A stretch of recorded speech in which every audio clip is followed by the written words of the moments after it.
ধরা পইরা গেছো তোমরা রঙ্গিলা জালে, হাই গো ধরা পইরা গেছো তোমরা রঙ্গিলা জালে, এই জাল থেকে নিস্তার পাইবা না কোনোদিনও। আমাদেরকে ছেড়ে দেন, আমাদেরকে ছেড়ে দেন। আমরা ইন্ডিয়াতে পালিয়ে যেতে চাই, আমরা ইন্ডিয়াতে পালিয়ে যেতে চাই। আমাদের হযরত শেখ হাসিনা ম্যাডাম ওইখানে দিল্লিতে আছে, ওইখানে আমাদেরকে ফোন করে ডাকছে। আমাদেরকে ছেড়ে দেন তাড়াতাড়ি, আপনাদের পায়ে পড়ি আমি। আওয়ামী লীগের একটি নেতাকে ছাড় দেওয়া হবে না, প্রত্যেকটাকে জেলের মধ্যে ঢুকানো হবে। তারা যে কুকর্মগুলো করেছে তাদের পাপের শাস্তি আইন দিয়ে নয়, জনগণের হাতে তুলে দিতে হবে। এই দুইটারে সাধারণ পাবলিকের হাতে তুলে দেন, পাবলিক যা করবে করবে। আজ পর্যন্ত যেগুলো আমরা অপরাধ করেছি সবগুলো হলো হাসিনার নির্দেশনায়। আমাদের কোনো দোষ নাই, আমরা কিছু করি নাই। আমরা শুধু উপর লেভেলের অর্ডার ফলো করছি, আর কিছু করি নাই। আমরা আজ থেকে প্রতিজ্ঞা করছি কোনো বাজে কাজ করবো না। আমাদেরকে ছেড়ে দেন প্লিজ, আমরা আর এই দেশের মধ্যে থাকতে চাই না। আমরা ইন্ডিয়াতে চলে যাব, আমাদেরকে ছেড়ে দেন দয়া করে। বাবা, তোমরা দুইজন যে ছদ্মবেশ নিয়েছো, তোমাদেরকে তো কেউ চিনতে পারতো না, কেমনে যে চিনলো এই ভাইরা। যাই হোক, ওই ভাইদেরকে ধন্যবাদ জানাই হাজার হাজার বার, কারণ এই পাপিষ্ট দুইটাকে ধরছে, কোমরে দড়ি লাগাইছে। এই দুইটার উপযুক্ত শাস্তি হওয়া দরকার, ঠিক আছে?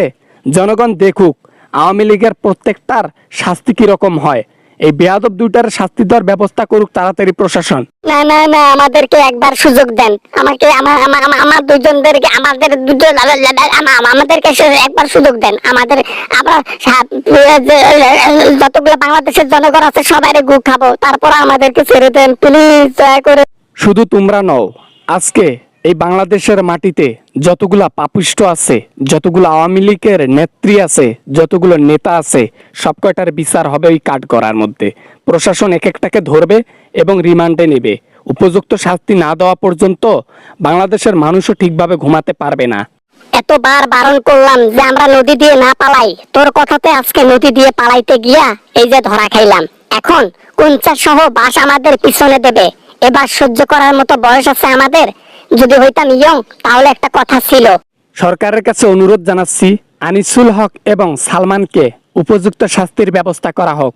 এই দুইটা দুনিয়ার মধ্যে, দুনিয়া না বাংলাদেশের মধ্যে যে অপকর্মগুলো করেছে, কুকর্মগুলো করেছে, এটার উপযুক্ত শাস্তি 120 দিনের রিমান্ড।